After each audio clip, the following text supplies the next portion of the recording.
कैसे हो प्यारे बच्चों। आज हम स्टार्ट कर रहे हैं अपने इस प्यारे से चैनल पैराडाइम पीसीएम में अपना कंटिन्यूटी चैप्टर क्लास 12th का। ठीक है, ये इस क्लास का कैलकुलस का पहला चैप्टर है। वैसे फंक्शंस भी कैलकुलस में काउंट किया जाता है, पर स्टिल ये इस चैप्टर का कैलकुलस का पहला वीडियो है। ठीक है, चैप्टर का नाम क्या है? कंटिन्यूटी एंड डिफरेंशिएबिलिटी है, पर हम अभी क्या पढ़ रहे हैं? कंटिन्यूटी पढ़ रहे हैं सिर्फ। ठीक है, चलिए तो वी आर स्टार्टिंग कंटिन्यूटी। क्या समझ आ रहा है कंटिन्यूटी? नाम से समझ आ रहा है कि कोई चीज कंटिन्यूअस है। कंटिन्यूअस मतलब चलती रहे जो चीज, है ना। न्यूटन के लॉ में आपने पढ़ा होगा, first law, law of inertia, कि जो चीज चलती रहती है वो चलती रहेगी जब तक उसको रोका ना जाए, कोई एक्सटर्नल फोर्स ना लगे उस पर जब तक। तो यहाँ पे भी वैसे ही है, अगर कोई ग्राफ चलता रहेगा तो वो चलता ही रहेगा, कभी रुकेगा नहीं। ठीक है, आपने मोस्ट प्रोबेबली फंक्शंस चैप्टर में अब तक पढ़ लिया हो कि कोई भी ग्राफ है ना, कोई भी फंक्शन है, हम उसका ग्राफ प्लॉट कर सकते हैं। तो कंटिन्यूटी कहती है अगर आपने ग्राफ को बनाना शुरू किया तो आपको पेन नहीं उठाना, वो ग्राफ कैसे ही बन सकता है। अच्छा, वो वापस नहीं आ सकता। पहली बात तो अगर वो वापस आ रहा है इसका मतलब फंक्शन नहीं है, ये ऐसे करके वापस नहीं आ सकता ग्राफ, ये फंक्शन नहीं है ना, क्योंकि एक ही वैल्यू पे आपको, मतलब एक x की वैल्यू पे आपको 2 y की वैल्यू मिल रही है, ये फंक्शन नहीं होता। ठीक है, फंक्शंस आर यूनिक। फंक्शन की डेफिनेशन पढ़ी होगी ना आपने, यूनिक होना चाहिए मैपिंग। चलिए, तो ये क्या है? ये कंटिन्यूअस फंक्शन है। कंटिन्यूअस फंक्शन ऐसे फंक्शंस होते हैं जो चलते रहे, ये देखिए ये रुक ही नहीं रहा है कभी। ठीक है, इसको सिंपल लैंग्वेज में अगर हम समझना चाहें तो ऐसे फंक्शंस कंटिन्यूअस होते हैं जिनको बिना पेन उठाए बनाया जा सकता है। जब इसको मैंने बनाना शुरू किया तो हमने पेन नहीं उठाया कहीं पे, तो ऐसे फंक्शंस क्या कहलाते हैं? Continuous function. ये कोई भी फंक्शन रैंडम हो सकता है। ठीक है, कोई भी रैंडम फंक्शन हो सकता है। ठीक है, तो हम स्टार्ट कर रहे हैं ओरिजिनली। ठीक है, ये किसका ग्राफ है? ये एक फंक्शन है y इक्वल्स टू fx, ये इसका ग्राफ है। ठीक है, ग्राफ की प्लॉटिंग आप मोस्ट प्रोबेबली अब तक सीख गए होंगे, नहीं सीखे तो धीरे धीरे सीखते रहिएगा। इस चैप्टर में आपको बहुत सारे क्वेश्चंस जो है वो ग्राफ के थ्रू ही बताऊंगा। ठीक है, अगर आपको ग्राफ आते तो बहुत अच्छी बात है, और नहीं आते तो सीखिए ग्राफ, क्योंकि ग्राफ सीख के आप मैथ को विजुअलाइज कर सकते हैं, है ना, समझ सकते हैं मैथ को। मैथ कोई रट्टा मारने वाला सब्जेक्ट नहीं है, मैथ को आप समझ सकते हैं कि अरे भाई ये हो कैसे रहा। चलिए, ये क्या फंक्शन है? y equals to fx। अब जब हम कैलकुलस पढ़ते हैं तो कैलकुलस में क्या होता है, हमें जो भी फंक्शन है, जो कुछ भी हमारे पास डोमेन रेंज वगैरह है, हम उसको छोटे छोटे, बहुत इन्फिनाइटली छोटे पार्टिकल्स में तोड़ते हैं। ठीक है, तो ये एक्स एक्सिस है, हम इसको बहुत ही छोटे, बहुत ज्यादा छोटे स्केल में तोड़ रहे हैं, तब जाके हम ये वैल्यू देख रहे हैं। क्या ये वैल्यू ऐसी दिखेगी आपको? यहाँ पे ये देखिए, इसको मैंने इन्फिनाइटली जूम कर दिया, देखिए हमारे डिजिटल बोर्ड में आपको दिख रहा होगा, ये मैंने इसको इन्फिनाइटली जूम कर दिया, इस वाले पार्ट को देखो, यहाँ पे इन्फिनाइटली जूम हो गया। ठीक है, तो अगर मैं इसको इन्फिनाइटली जूम करूं, अब इसकी चेकिंग करूं हर पॉइंट में, तो ये दिख रहा है ना मुझे, हर पॉइंट पे डिफाइंड है इसकी वैल्यू, इसलिए इसको क्या बोलते हैं? कंटिन्यूअस फंक्शन बोलते हैं।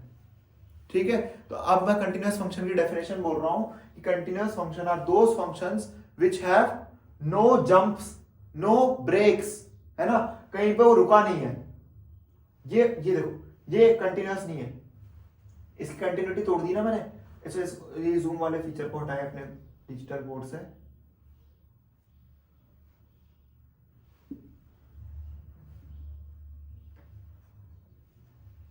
चलिए, अब इस फंक्शन को ढंग से देखिए। यहां से अगर मैं बनाना शुरू कर रहा हूं इसको, ये मैं इसको बना रहा हूं, अब यहां पे मुझे क्या करना पड़ेगा? पेन उठाना पड़ेगा अपना, फिर यहां से पेन रख के बनाना पड़ेगा। तो ये जो पॉइंट है, ये आपको दिख रहा है, ये वाला point, this is called break. यहां पे क्या हो गया? फंक्शन जो है वो ब्रेक हो गया। इसका मतलब ये कैसा ग्राफ हो गया? ये डिसकंटिन्यूअस ग्राफ है। कैसा ग्राफ है ये? डिसकंटिन्यूअस है। डिसकंटिन्यूअस मतलब ये चल नहीं रहा है कंटिन्यूअसली, ये बीच में ब्रेक हो गया, टूट गया है बीच में। ठीक है, तो we are writing now definition of continuous function.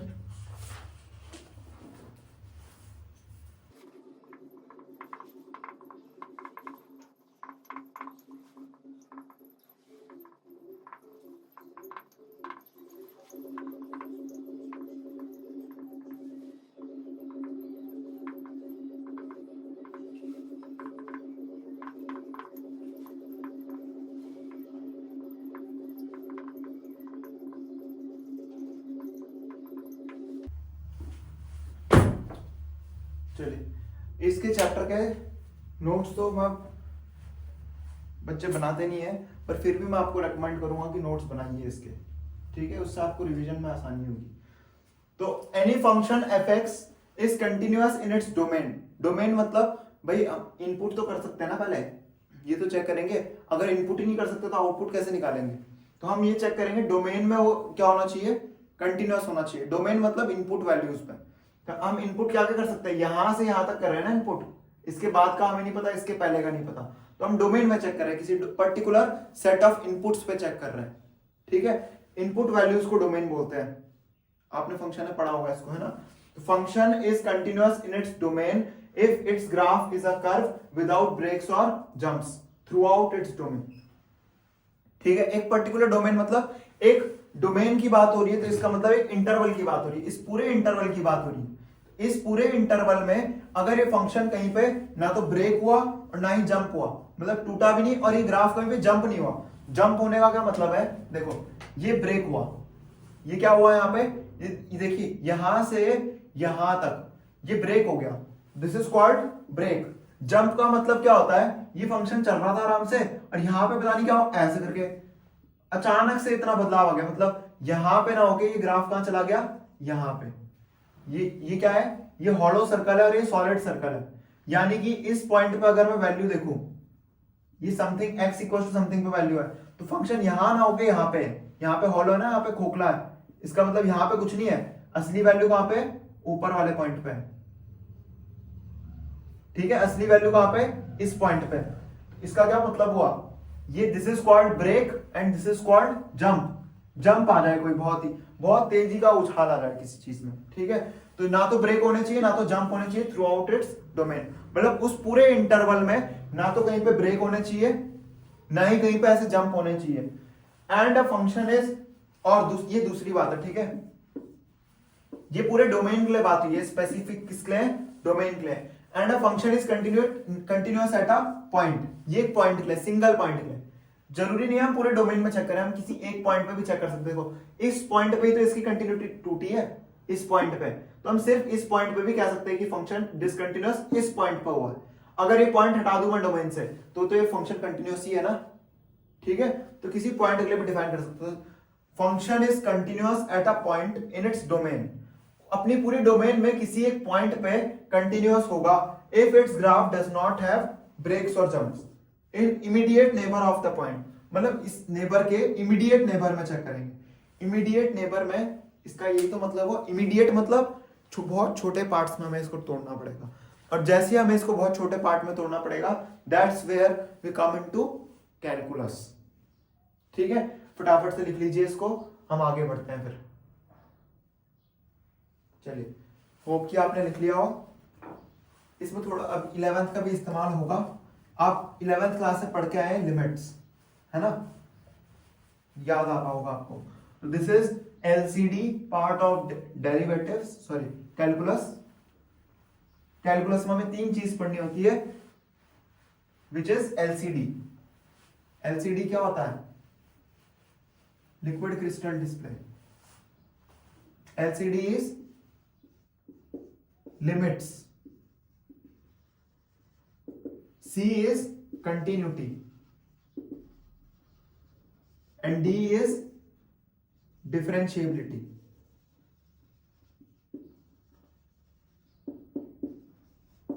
इस चैप्टर में लिमिट्स नहीं पढ़ना हमें, लिमिट्स आप 11th में पढ़ चुके हैं, है ना।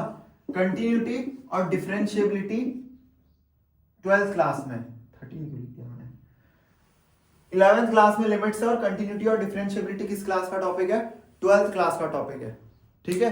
तो आज हम कंटिन्यूटी स्टार्ट कर रहे हैं, इवेंचुअली थोड़े दिनों में हम डिफरेंशिएबिलिटी का भी इस्तेमाल करेंगे, ठीक है। वहां पे आपको याद होगा, आपने ए बी इनिशियो मेथड किया होगा लिमिट्स चैप्टर में, है ना, तो वो भी इस्तेमाल होगा यहाँ पे। डेल्टा मेथड भी कहते हैं उसको। चलिए, तो कंटिन्यूटी का रूल क्या होता है प्यारे बच्चों, अगर मुझे कोई फंक्शन गिवन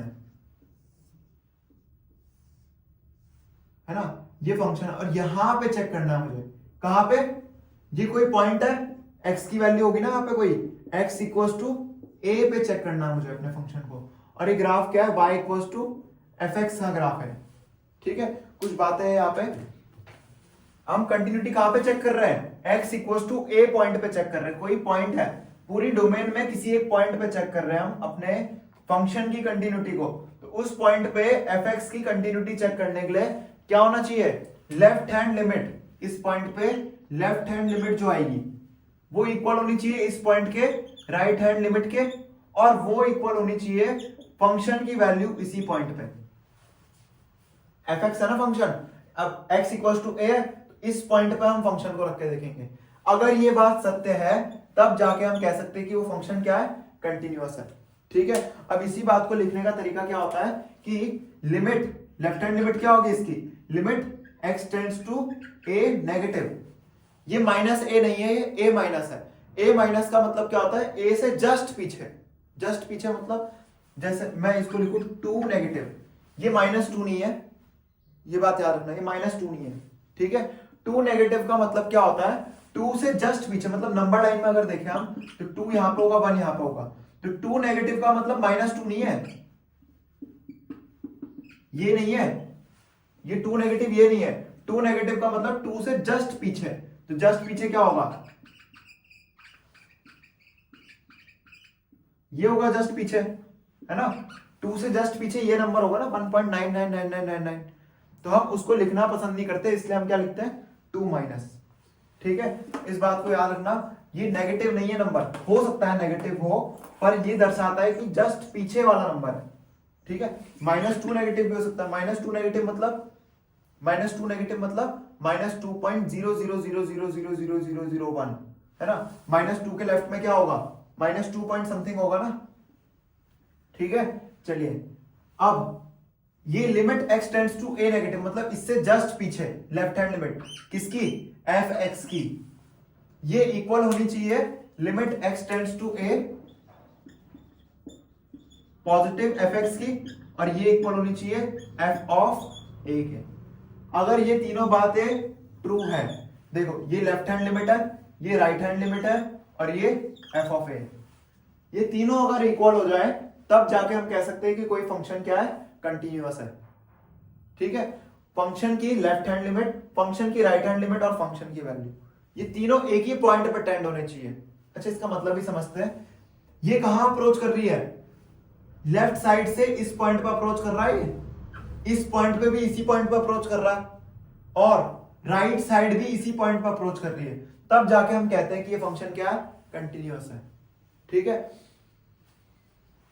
लिख लीजिए इसको फटाफट से। इसको लिख लीजिए, कंडीशन फॉर कंटिन्यूटी, कंटिन्यूटी की कंडीशन है।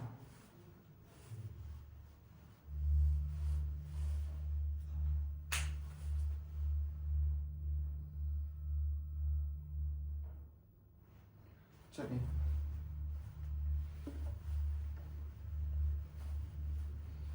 नहीं लिखा तो पॉज करके लिख लीजिएगा, है ना।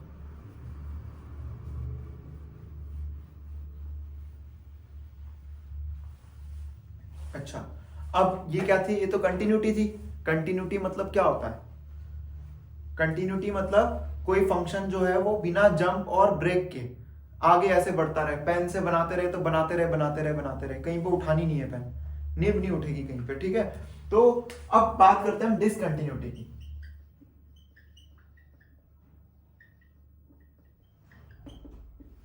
कंटिन्यूटी मतलब कंटिन्यूअस रहे फंक्शन। डिसकंटिन्यूटी मतलब वो जो कंटिन्यूटी है फंक्शन की वो टूट जाए। कंटिन्यूटी टूटने का मतलब पेन उठ जाए। अब पेन उठ कैसे रही है उस हिसाब से हम क्या बोलते हैं? डिसकंटिन्यूटी के भी टाइप होते हैं। ठीक है, तो सबसे पहली टाइप ऑफ डिसकंटिन्यूटी होती है, मैं ग्राफ से एक्सप्लेन करता हूं। मैं बहुत सारी चीजें आपको ग्राफ से ही एक्सप्लेन करूंगा। ठीक है, सबसे पहले रिमूवेबल डिसकंटिन्यूटी, उसमें क्या होगा?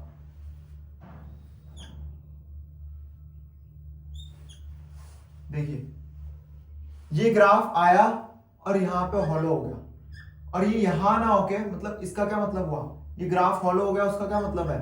ये ग्राफ यहां पे इधर ना होके कहीं और पे है। आ रही बात समझ में? मतलब ये ग्राफ आया आया आया, ठीक है, लेफ्ट साइड से जिधर अप्रोच हुआ, राइट साइड से जिधर अप्रोच हुआ, वो वहां पे नहीं पहुंचा, वो कहीं और ही पहुंच गया। ये यहाँ पे कहीं पे भी हो सकता है। ठीक है, आ रही ना बात समझ में? इसका क्या मतलब हुआ, यहाँ पे left hand limit right hand limit के इक्वल है। देखो लेफ्ट हैंड लिमिट जहां अप्रोच कर रही है वहीं पे राइट हैंड लिमिट अप्रोच कर रही है, पर वो इक्वल नहीं है फंक्शन की वैल्यू पे। कहां पे?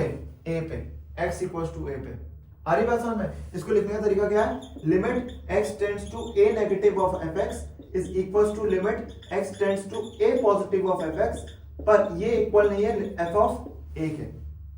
ठीक है, इसको क्या बोलते हैं हम, this is removable type of discontinuity. Removable क्यों है, खुद ही सोचिए।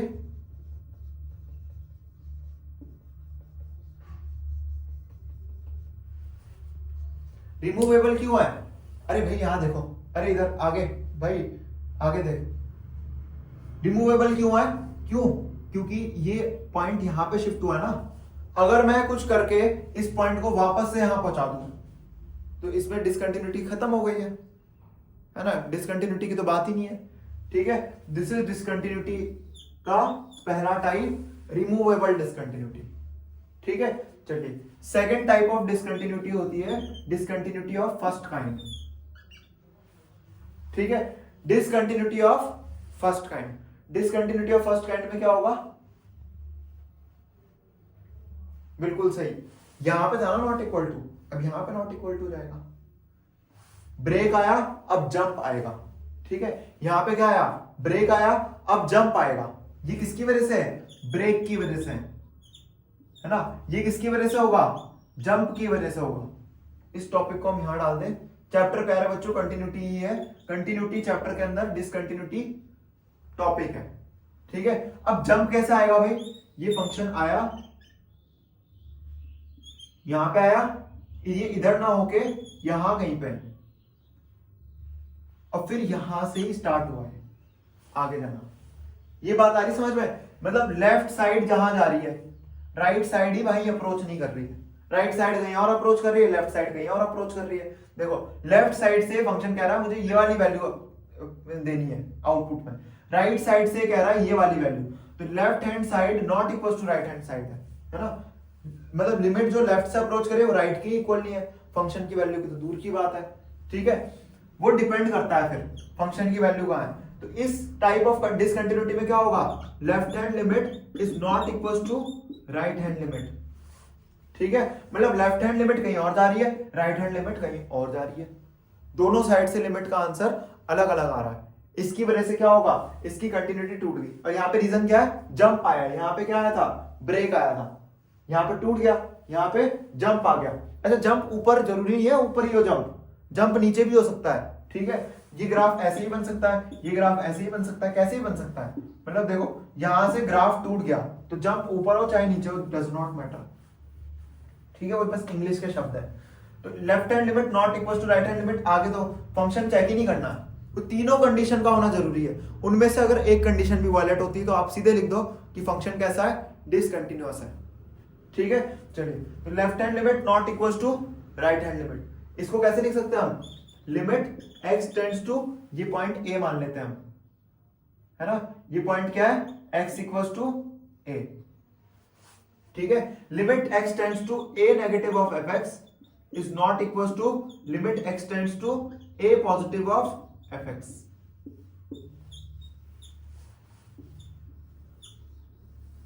इस कंडीशन को कहते हैं रिमूवेबल डिसकंटिन्यूटी। और अब जो हमने लिखी है इसको कहते हैं डिसकंटिन्यूटी ऑफ फर्स्ट काइंड। क्या कहते हैं इसको, discontinuity of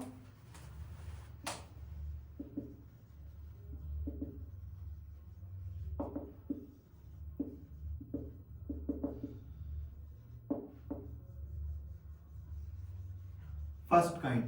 discontinuity of first kind मतलब प्यारे बच्चों इसकी डिसकंटिन्यूटी हम हटा सकते हैं पर इसकी नहीं हटा सकते। अगर आपको इसको यहां लाना पड़ेगा तो बहुत सारी वैल्यूज चेंज होगी। भाई आप खुद ही सोचो, अगर ये कोई रस्सी है ना, एग्जांपल के लिए हम यहाँ पे इसको रोप मान ले। ठीक है, एग्जांपल के लिए मान रहे हैं ये एक रस्सी है, दिख रहा है आपको, ये देखिए, ये यहां से एक फंक्शन है, यहां से इसकी कंटिन्यूटी टूट गई। अब अगर मैं इसको यहां लाने की कोशिश करूं, ये देखिए देखिए पूरा ग्राफ चेंज हो रहा है, दिख रहा है आपको? यहां से इतनी, ये आपको दिख रहा होगा 4-5 वैल्यू, पर ये इनफाइनाइट वैल्यूज है, यहाँ पे सबकी वैल्यूज चेंज हो गई है। देखो जो वैल्यू नीचे टेंड करी थी वो ऊपर लानी पड़ी, इसको हम चेंज नहीं कर सकते, इसमें हमें बहुत सारी वैल्यूज चेंज करनी पड़ी। भाई यहाँ तो एक ही वैल्यू चेंज करनी थी ना, यहाँ पे तो इतनी सारी वैल्यूज है, दिख रहा है आपको? हो सकता है ये बहुत बड़ा डीप डेप्थ में चेंज आया हो, मतलब मानिए कि ये यहां से ना होके इतना बड़ा बदलाव होता, यहां से इसको यहाँ लाने में तो बहुत और भी नंबर्स चेंज हो रहे हैं। तो ये क्या है? डिसकंटिन्यूटी ऑफ फर्स्ट काइंड है, जिसको हम कंटिन्यूअस नहीं बना सकते कुछ भी करके, ठीक है? चलिए, and last type of discontinuity is अगर फंक्शन ही एग्जिस्ट नहीं कर रहा। ये क्या है? x इक्वल्स टू a है ना? ये भी x इक्वल्स टू a है, x एक्सिस में ही तो पॉइंट है कोई, है ना? तो x की वैल्यू जब a है तो यहां पे क्या होगा? फंक्शन जो है वो आया और कहां चला गया?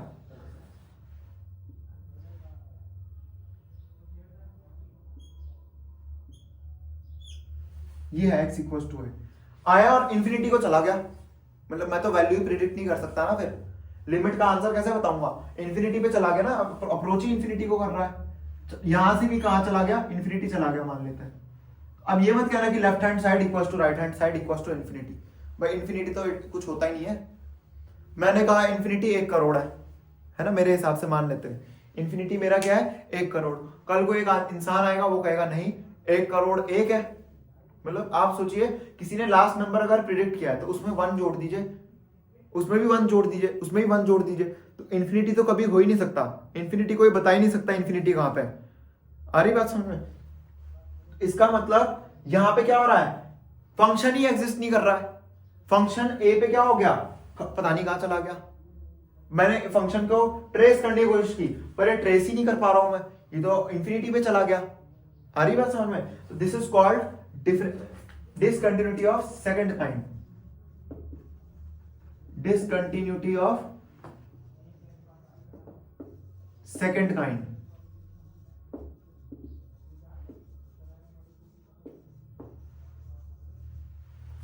प्यारे बच्चों, डिसकंटिन्यूटी ऑफ सेकंड काइंड में क्या होता है?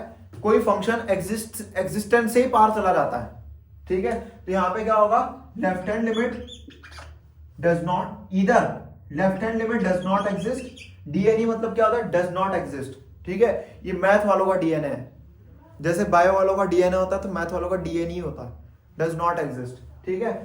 या तो इधर left hand limit does not exist और right hand limit does not exist, या तो दोनों ही डज नॉट एग्जिस्ट करें। ऐसे भी लिख सकते हैं left hand limit equals to right hand limit equals to does not exist, मतलब एग्जिस्ट ही ना करें, ठीक है? तो यहां पे क्या होगा? Limit x tends to a negative of fx equal हो जाए limit x tends to a positive of fx, और वो किसके इक्वल हो जाए? एग्जिस्ट ही ना करें। This is called discontinuity of second kind. तो यही 3 रूप से हमारे पास डिसकंटिन्यूटी आ सकती है, नीचे को भी आ सकती थी, है ना? ये कहां टेंड कर रहे हैं? इंफिनिटी को। कौन सा इंफिनिटी? प्लस के इंफिनिटी, है ना? y कहां जा रहा है? y प्लस की तरफ जा रहा है। अगर नीचे जाते तो माइनस के इंफिनिटी होता है, ठीक है? इसमें बच्चों डाउट मत रखना, इंफिनिटी अलग अलग टाइप के होते हैं, प्लस के इंफिनिटी भी हो सकते हैं और माइनस के इंफिनिटी नीचे होता है, ठीक है? तो रिमूवेबल टाइप ऑफ डिसकंटिन्यूटी में क्या होता है? ग्राफ आता है और किसी एक सर्टेन वैल्यू पे कहीं और चला जाता है, ठीक है? तो हम उसको वापस अगर ले आए तो वो रिमूव हो सकती है डिसकंटिन्यूटी। तो this type of discontinuity is called removable discontinuity, ठीक है?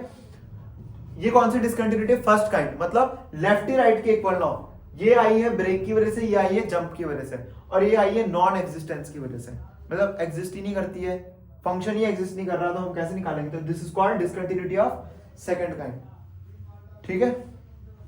चलिए, अब हमने 11th क्लास में एक चीज पढ़ी थी, मैं आपको 11th का भी थोड़ा सा बता रहा हूं, हो सकता है मैं 10% पॉसिबिलिटी लेके चलता हूं कि आप 11th का सब कुछ भूल गए। तो हमने 11th क्लास से पढ़ा था लिमिट्स। ये हम क्यों पढ़ रहे हैं प्यारे बच्चों? आपका बोर्ड है इस साल, और बोर्ड में मैं नहीं चाहता किसी बच्चे का आधा नंबर भी कटे, इस वजह से कि उसने 11th का नहीं पढ़ा। तो थोड़ा सा मैं यहाँ पे बता रहा हूं जितना वहां से रिक्वायरमेंट है कि लिमिट्स में हमने क्या पढ़ा था?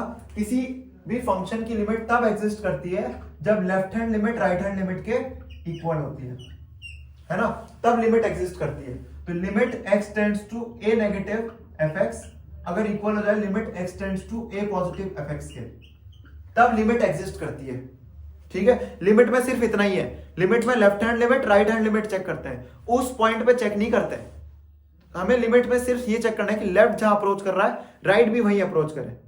ठीक है, पर यहां पर उल्टा है। कंटिन्यूटी में क्या होता है, लेफ्ट से अप्रोच करना है, राइट से अप्रोच करना है, और फंक्शन भी उस पॉइंट पे वहीं पे अप्रोच करे, तीनों को वहां पे अप्रोच करना है, तब जाके हम क्या कहते हैं वो फंक्शन कंटिन्यूअस है। तो लिमिट में तो ये होता है, लिमिट में क्या होता है, left hand limit right hand limit के इक्वल होना चाहिए, तब जाके हम क्या कह सकते हैं, लिमिट एग्जिस्ट करती है। तो हम लिखते क्या उसको, limit x tends to a fx, है ना, मतलब साइन नहीं लगाते, फिर लेफ्ट हैंड लिमिट के लिए a negative, right hand limit के लिए a पॉजिटिव, और दोनों एग्जिस्ट करते हो तो हम सीधे लिखते हैं limit x tends to a fx लिखते हैं। अच्छा, यहां पे ये एग्जिस्ट कर रहा है तो हम इसको, ये इक्वल है ना पहले से, तो हम इसकी जगह क्या लिख सकते हैं, लिमिट, इसको रेड पेन से लिखते हैं, है ना, जिससे आपको अलग अलग समझ आते हैं। यहां पे क्या है, limit x tends to a, ये पूरा fx is not equal to f of a। इसी डेफिनेशन को छोटा करके लिख दिया हमने कि लिमिट जो होगी a पे लिमिट जहां एग्जिस्ट कर रही है वहां पे फंक्शन नहीं एग्जिस्ट कर रहा बस। ठीक है, मतलब लेफ्ट राइट चेक करते हैं ना बस लिमिट में, और वो इक्वल नहीं है उस पॉइंट पे, तब जाके हम क्या कहेंगे, ये कौन सी है, रिमूवेबल डिसकंटिन्यूटी। यहां पे क्या हो रहा है, लिमिट ही एग्जिस्ट नहीं कर रही, तो हम यहां पे क्या कर देंगे, LD मतलब लिमिट डज नॉट एग्जिस्ट। ठीक है, what is LD, limit does not exist. Limit में क्या देखते हैं हम, लेफ्ट साइड से जहां अप्रोच कर रहा है राइट से भी वहीं अप्रोच करना चाहिए, पर यहां देखिए लेफ्ट से कहीं और जा रहा है, राइट से कहीं और जा रहा है ना, लेफ्ट से कहीं और जा रहा है, राइट से कहीं और जा रहा है, इसका मतलब लिमिट ही एग्जिस्ट नहीं करती। और यहाँ पे क्या है, यहाँ पे भी लिमिट एग्जिस्ट नहीं करती, है ना। लिमिट क्यों नहीं एग्जिस्ट करती, क्योंकि लिमिट की एग्जिस्टेंस की कंडीशन भी यही थी कि डिफाइंड होना चाहिए एटलीस्ट। अगर डिफाइंड ही नहीं है अपने डोमेन में, तब तो कहां से है कुछ भी, है ना, मतलब कोई फंक्शन डिफाइन ही नहीं है, तब तो हम उस पर ऑपरेशन कहां से लगाएंगे। ऑपरेशन लगाने के लिए पहले हमें वैल्यू तो पता होनी चाहिए, 2 + 3, तब जाके आप कहोगे ना 5 है। अब मैं कहूँ इन्फिनिटी माइनस इन्फिनिटी, अरे 0 नहीं होता है। ठीक है, आपने इंडिटरमिनेट फॉर्म पढ़ी होगी लिमिट्स में, 0 नहीं होता इन्फिनिटी माइनस इन्फिनिटी। ठीक है, that is one of the indeterminate form जिसको हमें सॉल्व करना पड़ता है लिमिट की मदद से। तो ये यहां पे भी क्या है, limit does not exist, limit does not exist, और यहां पे लिमिट एग्जिस्ट करते हुए भी डिसकंटिन्यूटी का निशान है। ठीक है, चलिए अब हम थोड़े से फंक्शंस देखें और चेक करें कि whether those functions are continuous और नॉट। जिन्होंने नहीं लिखा था वो वीडियो वापस से पॉज करके पीछे जाके इसको नोट कीजिए, ये इंपॉर्टेंट टॉपिक है। ठीक है, और मैं रेफरेंस बुक के रूप में आर.डी. शर्मा को ले रहा हूं, बहुत अच्छी बुक है, क्योंकि R D. Sharma, you should also read it once, at least once. आपको मैथ की फील आ जाएगी, कितनी अच्छी है मैथ।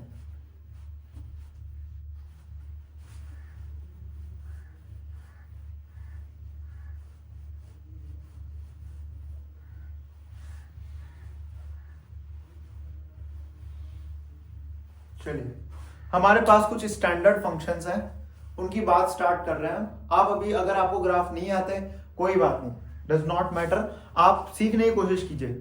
ठीक है, नहीं आता है is not a big question, क्योंकि इस दुनिया में कोई भी ऐसा नहीं जिसको सब कुछ आता है, पर सीखने की चाह होनी चाहिए आपके अंदर। ठीक है, अगर आप सीखना चाह रहे हैं तो आपको कोई नहीं रोक सकता। चलिए स्टार्ट कर रहे हैं, मॉड्यूलस फंक्शन से।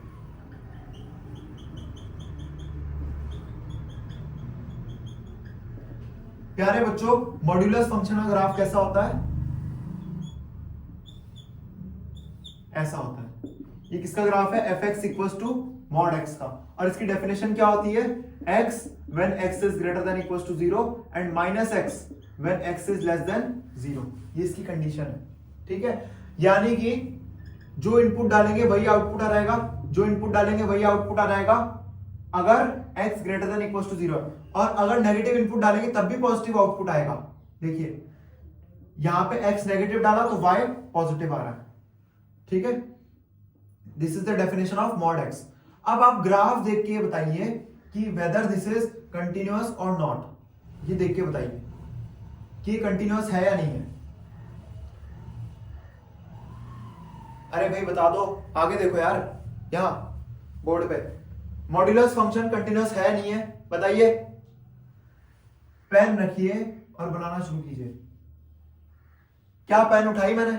नहीं, इसका मतलब क्या हुआ, ये कंटिन्यूअस है। ठीक है, तो ये क्वेश्चन आता है, ये एनडीए जैसे क्वेश्चन पेपर में भी पूछा जाता है। मॉड्यूलस फंक्शन बहुत फेवरेट है एनडीए का भी। ठीक है, अभी फेवरेट है, आगे जाके ट्रेंड क्या हो जाए किसी को नहीं पता ये बात। तो चलिए, तो अगर ये फंक्शन बिना पेन उठाए बनाया जा रहा है, इसका क्या मतलब होता है कि ये फंक्शन क्या है, कंटिन्यूअस है। देखिए कंटिन्यूअस तो है ही नहीं, इसमें लिमिट भी हर पॉइंट पे एग्जिस्ट करती है। ठीक है, चलिए next function is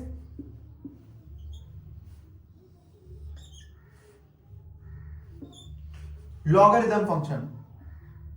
y equals to या fx इक्वल्स टू, भाई y इक्वल्स टू fx होता है, आप कुछ भी लिख सकते हैं। fx equals to log x। ठीक है, log x का ग्राफ कैसा होता है, this is the graph of log x। अगर आपको उसको डेसिमल्स में प्लॉट कीजिए तो ऐसा दिखेगा आपको कुछ। ठीक है, ये किसका ग्राफ है, fx equals to log x का। ठीक है, और इसको स्पेसिफिक करें तो log ax का ग्राफ है। किसका ग्राफ है, log ax का, जहां पे a क्या होता है, a इज ग्रेटर देन 1, तब ये ग्राफ बनता है। ठीक है, अब अच्छा ये ग्राफ ढंग से देखिए, क्या ये कंटिन्यूअस है, हाँ जी ये कंटिन्यूअस है। और अब आप ये मत कहना कि भाई यहां तो इंफिनिटी पे जा रहा है, हाँ जा रहा है, पर ये इसकी डोमेन में है ही नहीं। डोमेन क्या होता है, पॉसिबल इनपुट वैल्यूज। मैं इसमें इनपुट क्या कर सकता हूं, लॉग में, लॉग में इनपुट कहां से कर सकता हूं मैं, जीरो से नहीं, जीरो के जस्ट आगे से। ये है ना इसमें राउंड ब्रैकेट, इसका मतलब जीरो से इंफिनिटी जाता है ये इसकी डोमेन है। किसकी डोमेन है, लॉग की डोमेन है। डोमेन में जो x है वो जीरो भी नहीं रख सकता हूं मैं, जीरो तो रख ही नहीं सकता हूं, जीरो के जस्ट इधर रख सकता हूं और उसके आगे रख सकता हूं। तो वहां से ये फंक्शन क्या होता है, डोमेन में लॉग जो होता है वो डोमेन में कंटिन्यूअस है। पर डोमेन की बात ना करूं, पूरी रियल एक्सिस में बात करूं तो पूरी रियल एक्सिस में लॉग क्या है, कंटिन्यूअस नहीं होता। पूरी एक्सिस में थोड़ी लॉग कंटिन्यूअस, सिर्फ इस एक्सिस में जीरो से इंफिनिटी। तो डोमेन में लॉग क्या होता है, कंटिन्यूअस होता है। अच्छा, लॉग का दूसरा ग्राफ होता है, देखो ये कंडीशन रखी है ना हमने बेस की, बेस जब ग्रेटर देन 1 हो, जब log ax, जब a की वैल्यू क्या हो, 0 से 1 के बीच में रहे, तो लॉग का ग्राफ ये होता है, मतलब पलट जाता है बस ऐसे। ठीक है, वो लॉग का ग्राफ कब है, जब a जो बेस है वो 0 से 1 के बीच में हो। ठीक है, अच्छा हम कभी भी कैलकुलस में log x लिखेंगे तो प्यारे बच्चों ये ln x ही है। ठीक है, ये नेचुरल लॉग है जिसमें बेस क्या होता है, e होता है। मैथ की बात कर रहा हूं मैं, वो भी कैलकुलस की स्पेसिफिकली। कैलकुलस में मैथ में अगर हम log x लिखते हैं तो उसमें बेस क्या है, e ही होगा। ठीक है, पर अगर केमिस्ट्री फिजिक्स में लिखते हैं या फिर मैथ में किसी और सेक्शन में भी, तो अगर log x लिखा है तो बेस क्या होगा, 10 होगा। ठीक है, याद रखना, कैलकुलस में log x लिखा है तो नेचुरल लॉग है, ये इसके इक्वल है। ठीक है, कैलकुलस में, पर other part of the topics में नहीं होता। Other part of the topic में log x में बेस क्या होता है, 10 होता है। ठीक है, चलिए next function is exponential function, a to the power x। ठीक है, यहां पे भी a क्या है, greater than what, greater than 1 है, सॉरी ग्रेटर देन क्या है, 1। तब ग्राफ कैसा बनता है, ऐसा बनेगा, देखो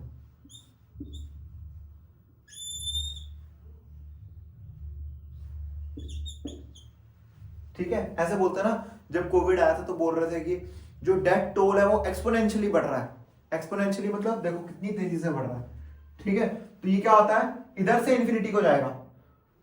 तो प्यारे बच्चों ये कंटिन्यूअस है, डिसकंटिन्यूअस है, खुद ही देखिए, कंटिन्यूअस है ना ये, देखो बिना पेन उठाए तो बना रहा हूं मैं, हाँ है ना, ये भी कंटिन्यूअस है। और जब a जो है वो 0 से 1 के बीच में हो तो ये ग्राफ कैसा बनता है, इसी का रेसिप्रोकल, ऐसा। ठीक है, तो कुछ ग्राफ्स याद रखिए, ये मॉड x का ग्राफ है, बहुत पूछा जाता है। ये भी लीनियर के ग्राफ आपने प्लॉट कर रखे हैं, 9th 8th क्लास से शायद से आप प्लॉट कर रहे हैं, है ना। लाइन के ग्राफ 9th में भी पुट किया था, 10th में भी, 11th में भी था, स्ट्रेट लाइंस। ठीक है, तो लाइन का नहीं बता रहा हूं मैं, तो ये मॉड का ग्राफ है, बताऊंगा आगे जाके लाइन का, पर स्पेसिफिकली नहीं बता रहा हूं अभी। ये किसका ग्राफ है? This is graph of mod x. ये ग्राफ है लॉग एक्स का, जब बेस क्या हो, ग्रेटर देन 1। ये जब बेस जो है वो 0 से 1 के बीच में हो तो लॉग एक्स का ग्राफ। ये a to the power x का और ये a to the power x का, ये भी a to the power x का ही है। बस इसमें क्या है, जो a है ना, जो बेस है इसमें वो क्या है, 0 से 1 के बीच में। चलिए फटाफट से ट्रिग्नोमेट्रिक को भी देखें फटाफट से, है ना। सबसे पहला ग्राफ किसका देखेंगे, साइन एक्स का।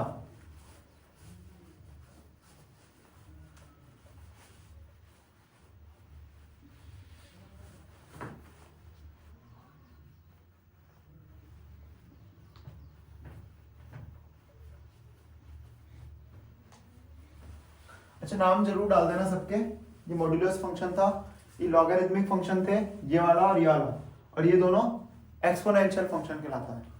ठीक है, चलिए next function is sine function. Sine function is trigonometric function. तो साइन का ग्राफ कैसा होता है, यहां पे हम बात करेंगे y equals to sine x की। तो साइन एक्स का ग्राफ कैसा होता है, ऐसा, पीछे से भी ऐसे जाएगा है।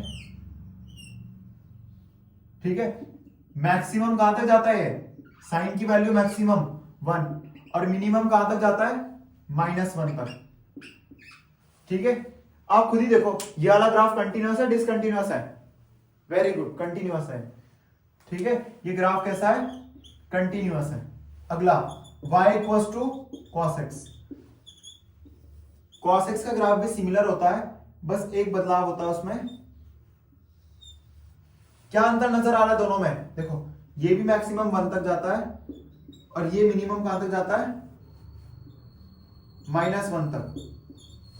ठीक है, इन दोनों में क्या अंतर नजर आ रहा है, देखो इस ग्राफ को मैं हल्का सा पीछे खींच लूं, या तो ये एक्सिस यहां पे ले आओ, देखो ये वाली एक्सिस को यहां ले आओ, तो ये इसी का तो ग्राफ बन गया, है ना। ये किसका ग्राफ है, y equals to cos x का। cos 0 की वैल्यू 1 होती है, sin 0 की वैल्यू 0 होती है। जब x 0 डालूंगा तो sin 0, y की वैल्यू भी 0 आएगी, तो 0,0 पे प्लॉट हुआ है ना। जब x 0 डालूंगा cos में, cos 0 होता है 1, तो y की वैल्यू कितनी आनी चाहिए, 1। तो x जब 0 है तो y क्या होगा, 1, तो 0,1 पे प्लॉट हुआ है। ठीक है, इसको याद रखने का तरीका है। ठीक है, तो ये कंटिन्यूअस है, हाँ जी, ये भी तो कंटिन्यूअस है, देखो पेन उठाने की जरूरत ही नहीं पड़ रही है। चलिए अगला tan x।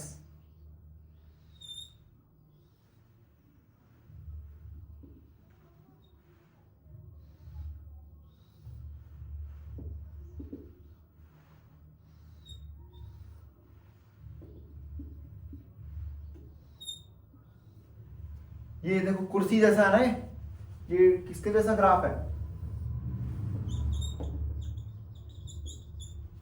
ये जो कुर्सी जैसा ग्राफ है किसका है, tan x का है। अब मैं पूछूं क्या ये कंटिन्यूअस है, कई बच्चे कहेंगे नहीं है कंटिन्यूअस, पर ये भी कंटिन्यूअस है।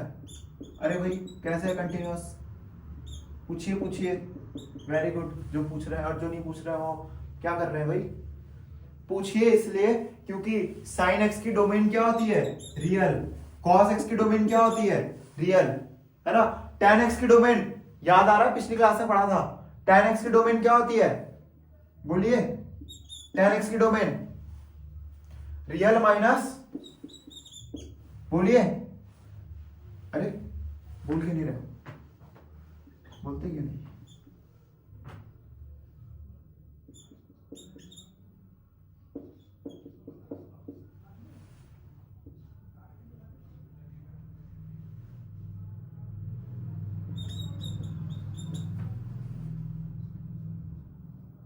है ना।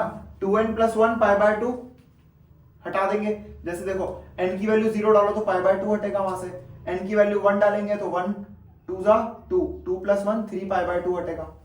अरे भाई मतलब हम ये वैल्यूज तो रख ही नहीं सकते हैं, π/2 में इंफिनिटी जा रहा है, -∞। तो अगर कोई नॉर्मली पूछ रहा है तो आप ये बोलिए tan अपनी डोमेन में कंटिन्यूअस है, पर tan की कंटिन्यूटी कहां पे टूटती है, π/2 पे टूटती है, 3 π/2 पे। अगला कहां पे टूटेगी, देखो ढंग से नोटिस करो ये चीज, 1 π/2, 2 पाई बाय 2 पे नहीं कटी, 3 pi by 2, 5 pi by 2, 7 pi by 2, 9 pi by 2, odd multiples of pi by 2 पे कट रहा है। ऑड मल्टीपल्स, ऑड वहां पे भी है, minus pi by 2, minus 3 pi by 2, minus 5 pi by 2, तो ये ऑड नंबर ही होते हैं 2n प्लस 1, है ना। 2n इवन है और उसको प्लस 1 कर दिया तो ऑड बन जाएगा। तो odd multiple of pi by 2 को रियल से हटा दें तो डोमेन होता है।